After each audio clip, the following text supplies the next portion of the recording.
प्रिय विद्यार्थियों, नमस्ते।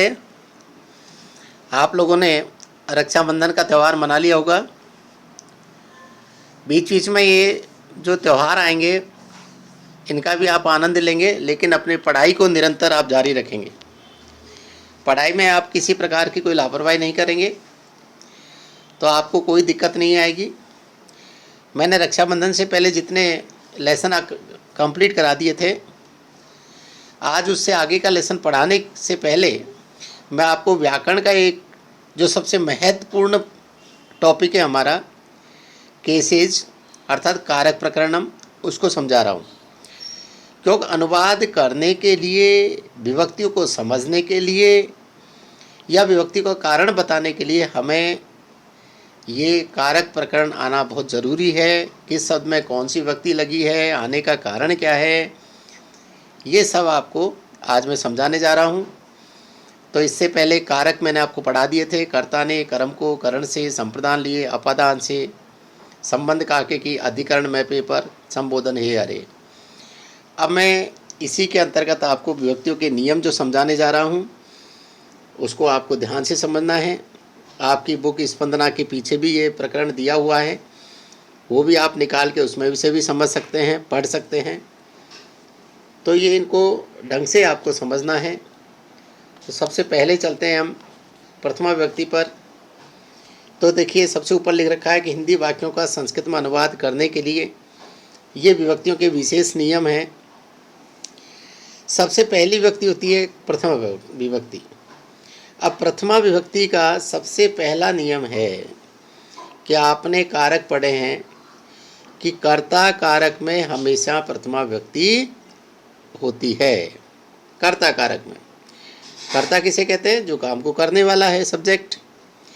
जैसे राम ने पढ़ा, तो सबसे पहले हम ये देखेंगे कि भाई इसमें कर्ता कौन है? राम। फिर ये देखेंगे कि सेंटेंस किस टेंस का है, किस लकार का है?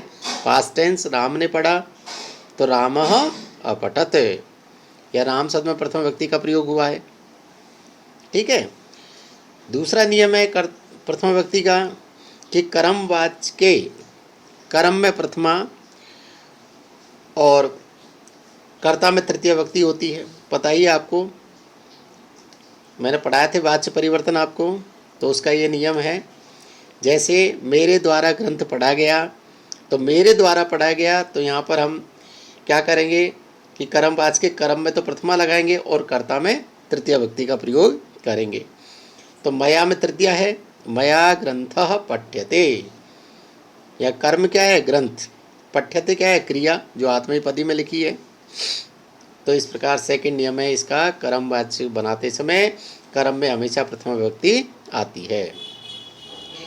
तीसरा नियम है कि संबोधन में हमेशा प्रथमा विभक्ति आती है।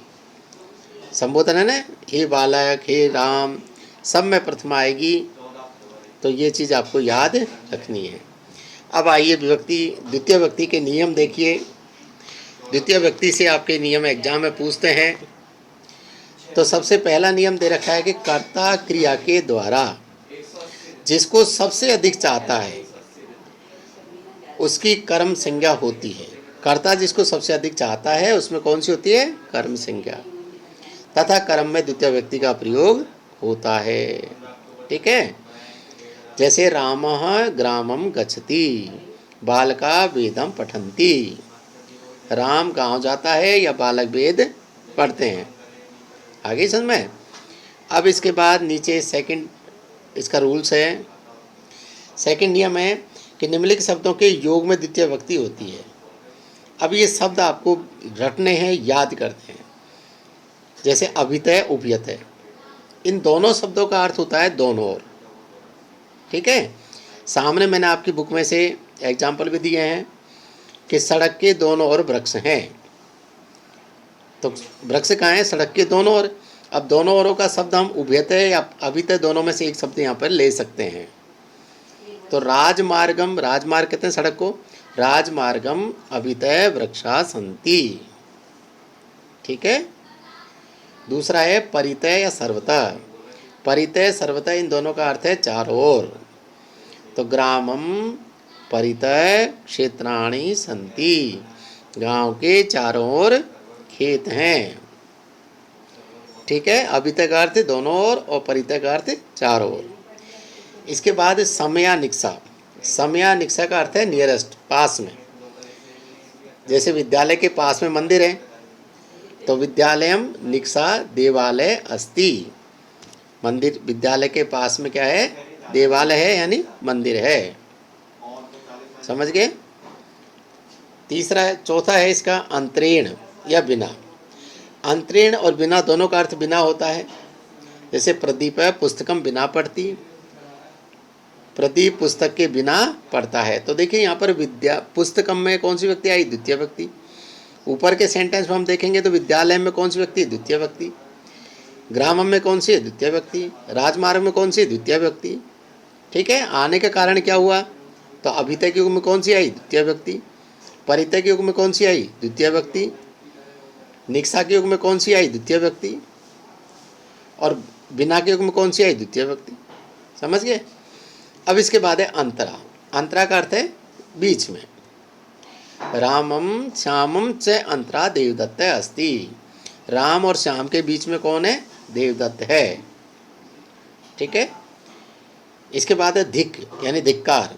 दुष्ट को धिक्कार, दुष्टम धिक। धिक के योग में हमेशा द्वितीय व्यक्ति आती है। हा के योग में हमेशा द्वितीय व्यक्ति आती है। हा दुर्जनम। प्रति यानी और, वह पूरब की ओर, दक्षिण की ओर, दाईं ओर, बाईं ओर, सब में प्रति में हमेशा द्वितीय व्यक्ति आती है। छात्रा विद्यालय प्रति गच्छति या छात्रा विद्यालय प्रति गच्छन्ति। तो विद्यालय में कौन सी व्यक्ति आई? द्वितीय व्यक्ति। अनु के युग में कौन सी व्यक्ति है? द्वितीय व्यक्ति। अनु का मतलब होता है पीछे। राजपुरुषः चोरम अनुधावति। राजपुरुष अर्थात जो राजा के पुरुष है या सिपाही हैं, वो चोर के पीछे धावते यानी दौड़ते हैं। आगे समझ में? इसके बाद यावत। यावत यानी जब तक। गणेशः वनम यावत गच्छति। गणेश जब तक वन में जाता है। तो यावत में कौन सी आई? द्वितीय व्यक्ति। इसके बाद अधो अध। अधो अध कहते हैं सबसे नीचे। जैसे भूमिम अधो अध जलम अस्ति। भूमि के नीचे क्या है? जल है। ऊपरी ऊपरी यानी सबसे ऊपर। तो लोकम ऊपरी ऊपरी सूर्य अस्ति। संसार के सबसे ऊपरी ऊपर क्या है? सूर्य है। तो मेरा कहने का मतलब ये जो 12 वर्ड दिए मैंने आपको, 12, इनको आपको याद करना है कि किसके योग में कौन सी व्यक्ति आएगी या द्वितीय व्यक्ति किन किन के योग में आएगी। ठीक है बच्चों?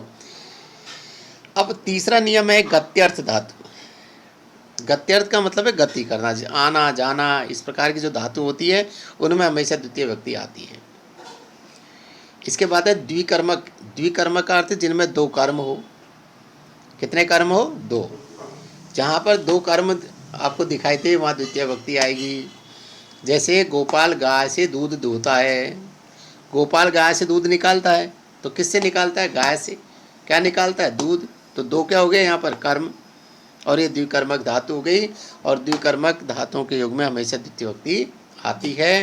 गोपाले गाम दुग्धम दोग्धी। ठीक है, समझ गए आप? तो इस प्रकार ये कौन सी व्यक्ति का नियम हुआ? द्वितीय व्यक्ति का। अब हम आगे का चलेंगे, तृतीय व्यक्ति।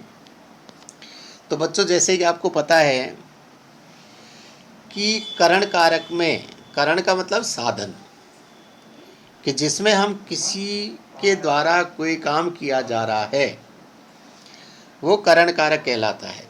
और इसका चिन्ह होता है से द्वारा। और इसमें तृतीय व्यक्ति का प्रयोग होता है। जैसे मैं कलम से लिखती हूँ तो अहम कलमेन लिखामी। कलमेन को अंडरलाइन कर रखा है क्योंकि कलमेन में कौन सी व्यक्ति हुई? तृतीय व्यक्ति। ठीक है, तो ये तृतीय का पहला नियम है। दूसरा नियम है सह साकम सार्धम समम। ये 4 शब्द ऐसे होते हैं, इनका अर्थ होता है टुगेदर यानी साथ में। और ये कहीं भी आ जाए, इससे पहले वाले शब्द में आपको तृतीय व्यक्ति ही मिलेगी। जैसे पिता पुत्र के साथ जाता है तो पिता पुत्रेण सह गच्छति, या जनक है पुत्रेण सह गच्छति। या सह से पहले कौन सा शब्द है? पुत्र। इसमें कौन सी व्यक्ति आई? तृतीया व्यक्ति, पुत्रेण कर दिया। ठीक है। सीता गीता के साथ पढ़ती है। किसके साथ पढ़ती है? गीता के साथ। तो सीता गीत है, गीता में क्या आई? तृतीया व्यक्ति, साकम पढ़ती। या हम साकम भी लिख सकते हैं, सह भी लिख सकते हैं, समम भी लिख सकते हैं, सार्धम भी लिख सकते हैं, सबका एक ही अर्थ है। तो इनके योग में कौन सी व्यक्ति है? तृतीय व्यक्ति। इसके बाद तीसरा जो नियम है अंग विकार के योग में, अंग विकार का मतलब है कि हमारे शरीर का यदि कोई भी अंग खराब है, चाहे वो कान से बहरा हो, या आँख से काना हो, या पैर से लंगड़ा हो, या सिर से गंजा हो, हमारे शरीर का कोई न कोई अंग यदि खराब है उसको अंग विकार कहा जाता है। और अंग विकार के योग में हमेशा तृतीय व्यक्ति आती है। ठीक है। जैसे वह आँख से काना है तो स नेत्रेण काणे अस्ति। किससे काना है? आँख से। तो स नेत्रेण काणे अस्ति। वह सिर से गंजा है, स सिर से खलवाटा, स सिर से खलवाटा। वह कान से बहरा है तो स कर्णेन बधिरे अस्ति। कर्णेन में तृतीय व्यक्ति आ गई।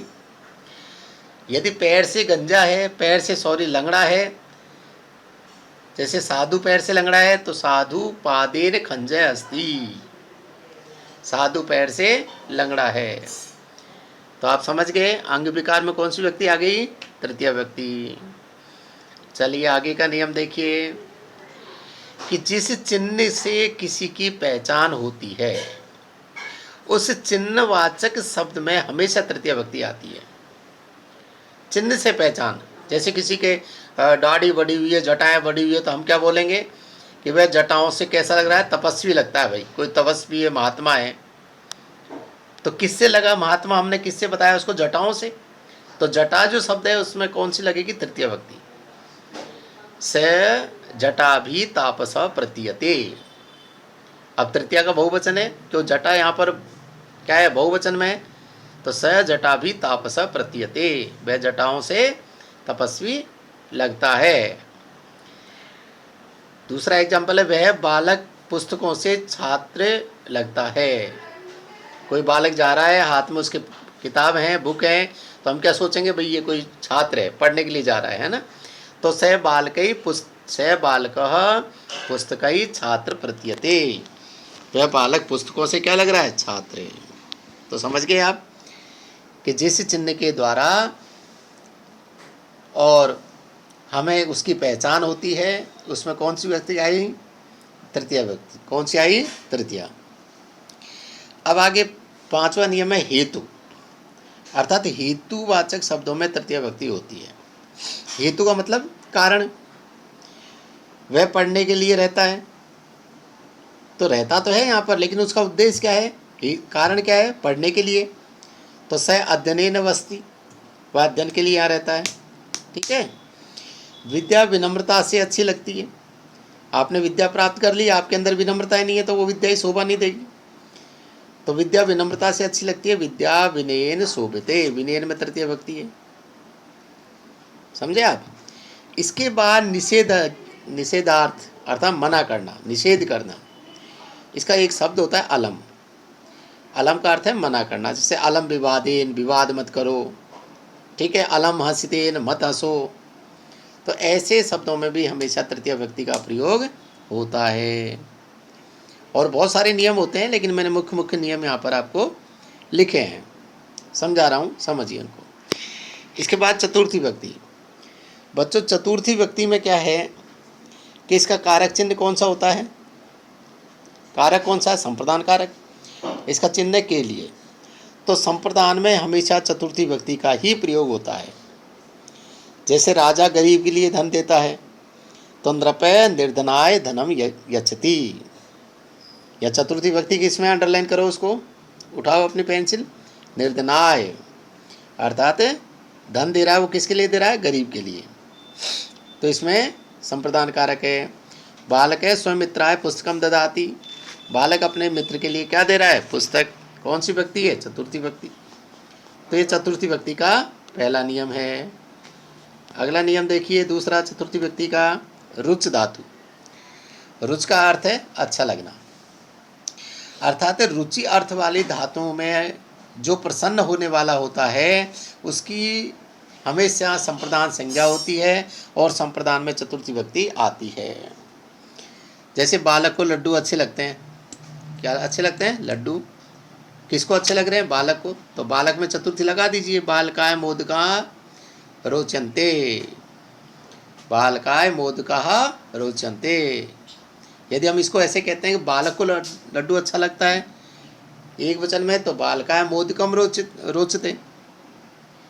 क्या बनाएंगे? बालकाय मोदकम रोचते। लेकिन यहाँ बहुत सारे बालक हैं, लड्डू भी बहुत हैं, ठीक है। तो बालक को लड्डू अच्छे लगते हैं तो बालक एक है लेकिन लड्डू बहुत है, इसलिए मोदका रोचन्ते यहाँ पर बहुवचन की क्रिया आ गई।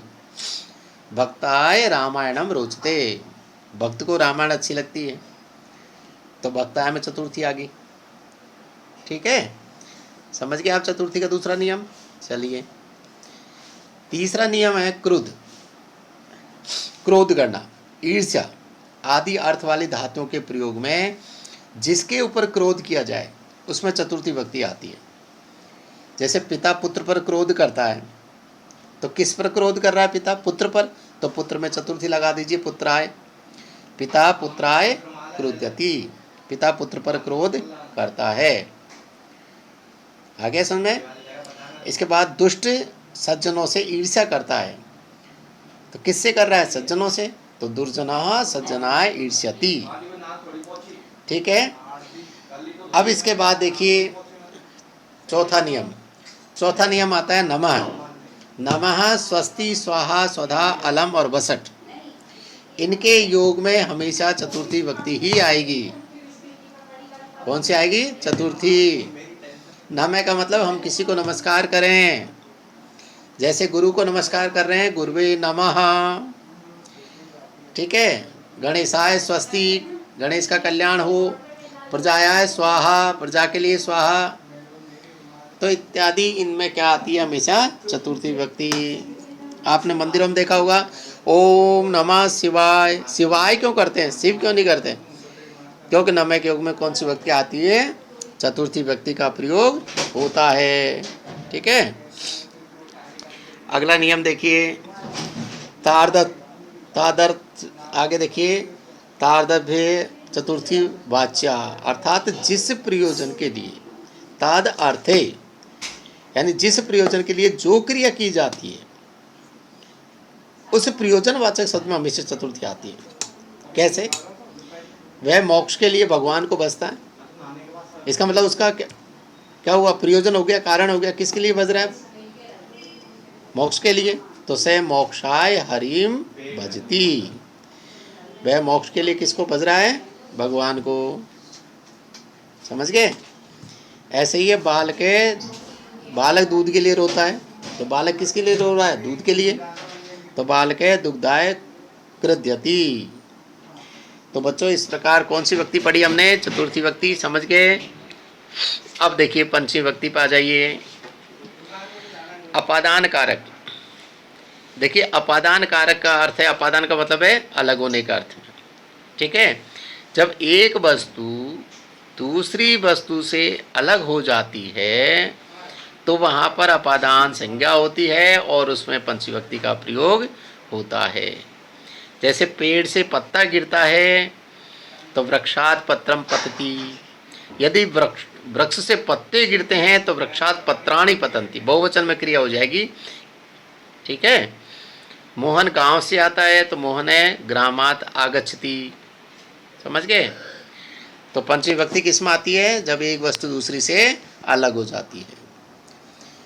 सेकंड नियम है इसका भित्रार्थानाम भय हेतु, अर्थात भय और रक्षा अर्थ देने वाली धातुओं में हमेशा पंचमी विभक्ति का प्रयोग होता है।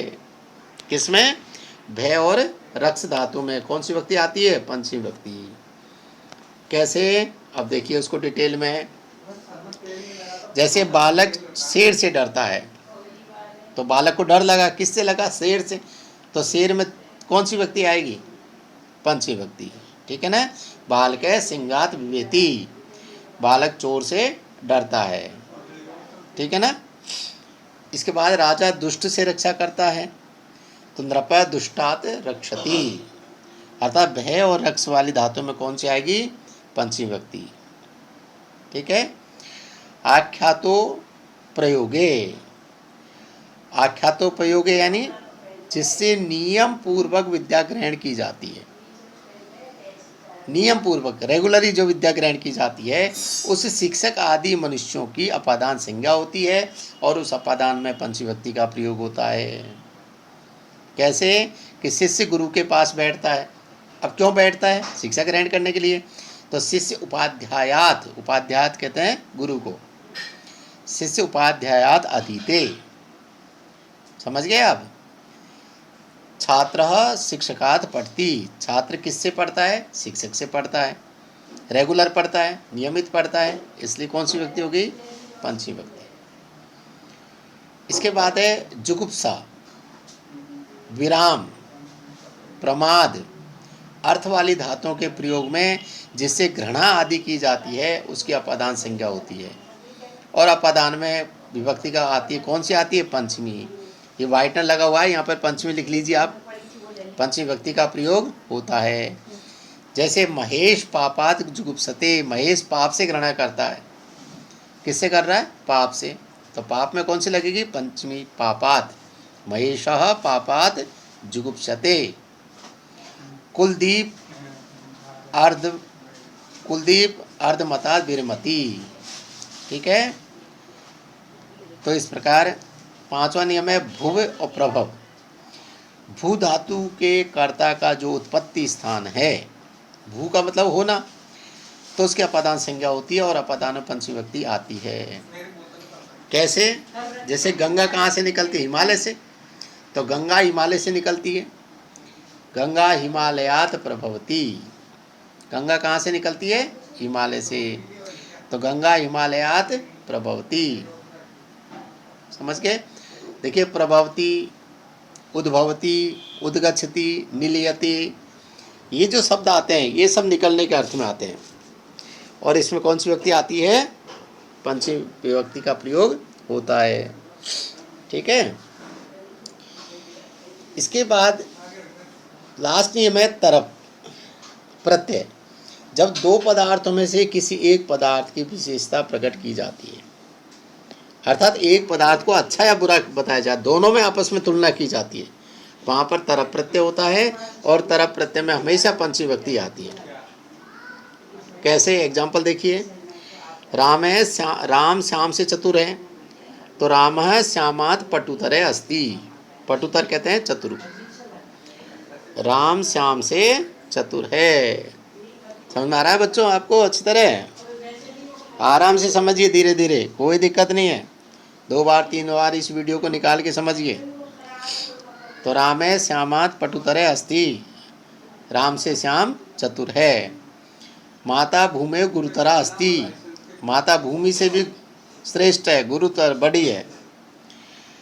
जननी जन्म भूमि से स्वर्गदा अपि गरियसी, जननी और जन्म भूमि, हमारी माँ और जन्म भूमि दोनों स्वर्ग से बढ़कर है। तो देखिए इसमें श्यामात, गुरुतरा और स्वर्गात, इन सब में पंचमी विभक्ति का प्रयोग हुआ है। तो बच्चों इस प्रकार मैंने आपको प्रथमा विभक्ति से पंचमी विभक्ति तक का ज्ञान आज कराया, समझाया, आप समझ गए होंगे। आगे षष्ठी सप्तमी विभक्ति के कुछ ही नियम हैं जो बाद में कराऊंगा। अब इसके बाद कुछ एक्सरसाइज मैंने यहाँ पर दी है, जितना मैंने पढ़ा दिया, इनको आपको स्वयं को करना है। अब कैसे करना है मैं आपको 1-2 समझा देता हूँ। जैसे सीता गीतया सह पढ़ती, और ऊपर प्रश्न लिख रखा है कि रेखांकित पद में विभक्ति बताइए, कौन सी विभक्ति है, और आने का कारण बताइए। तो आप इसको कैसे करेंगे, आप नीचे लिखेंगे पहले विभक्ति, कौन सी विभक्ति है, फिर उसका आने का कारण। जैसे सीता गीतया सह पढ़ती, तो आप पहली लाइन में तो लिखेंगे गीतया शब्द में तृतीया विभक्ति है, ठीक है। अब आने का कारण क्या है, तो लिखेंगे सह के योग में तृतीया विभक्ति आती है, सह का मतलब साथ में। मैंने आपको नियम बताया था ना, सह साकम सार्धम समम, इन सब में तृतीया आती है, तो आप लिखेंगे सह के योग में तृतीया विभक्ति आती है। ये इसका रीज़न हो गया, समझ में आ गई। एग्जाम में हमें संस्कृत में लिखना पड़ेगा, लेकिन मैं हिंदी में यहाँ पढ़ा रहा हूँ, पहले समझ लीजिए। दूसरा है नगरात पृथक आश्रम अस्ति, नगर से अलग क्या है, आश्रम है। तो मैंने पृथक के युग में अलग होने का अर्थ में कौन सी बताई थी, पंचमी। तो आप लिख देंगे नगरात में कौन सी विभक्ति है, पंचमी। कारण क्या है, पृथक होने के अर्थ में। पिता पुत्राय क्रुद्धति, क्रोध करने में कौन सी आती है, चतुर्थी विभक्ति। तो पुत्राय में कौन सी है, चतुर्थी। बालकाय मोदकम रोचते, रुच धातु में कौन सी आती है, चतुर्थी। तो बालकाय में चतुर्थी है। ईश्वराय नमय, नमय में कौन सी आती है, चतुर्थी। अलम विवादेन, विवाद मत करो, मना करने में कौन सी आती है, तृतीय विभक्ति। साधु पादेन खंजे अस्ति, पादेन में कौन सी है, तृतीया। क्यों, आने कारण क्या है, खंज यानी लंगड़ा। साधु पैर से लंगड़ा है तो अंग विकार हो गया, तृतीय विभक्ति। नृपय ब्राह्मणाय गाम ददाति, राजा ब्राह्मण को गाय देता है, तो किसके लिए दे रहा है, ब्राह्मण के लिए, चतुर्थी। मृगात सिंह पलायते, मृगात अर्थात शेर को देख करके हिरण क्या करता है, भाग जाता है, तो पंचमी विभक्ति। और गंगा हिमालय तत्प्रभवती, पंचमी विभक्ति। तो बच्चों इस प्रकार आपको ये जो 10 सेंटेंस दिए हैं इनका विभक्ति लिखना, इनका कारण लिखना, और 5 विभक्ति तक के जो मैंने आज नियम पढ़ाए हैं इनको ध्यान से पढ़ना, समझना। यदि आपको ये कारक अच्छी तरह आ गए तो आप संस्कृत बना सकते हैं, संस्कृत में अच्छा काम कर सकते हैं। अनुवाद में कभी आप किसी प्रकार की कोई गलती नहीं करेंगे। तो आज के लिए इतना बहुत है, धन्यवाद। अगले वीडियो में मैं आपको अगला लेसन समझाऊंगा, उस लेसन को समझना है। आप ये मत सोचिए कि हमारे पास कोई कुंजी है, पासबुक है, उससे पढ़ लेंगे, नहीं। जो मैं पढ़ा रहा हूँ एक एक वर्ड को समझाऊंगा, उसको ढंग से आपको समझना है, ठीक है। आज के लिए इतना ही बहुत है। थैंक यू, धन्यवाद।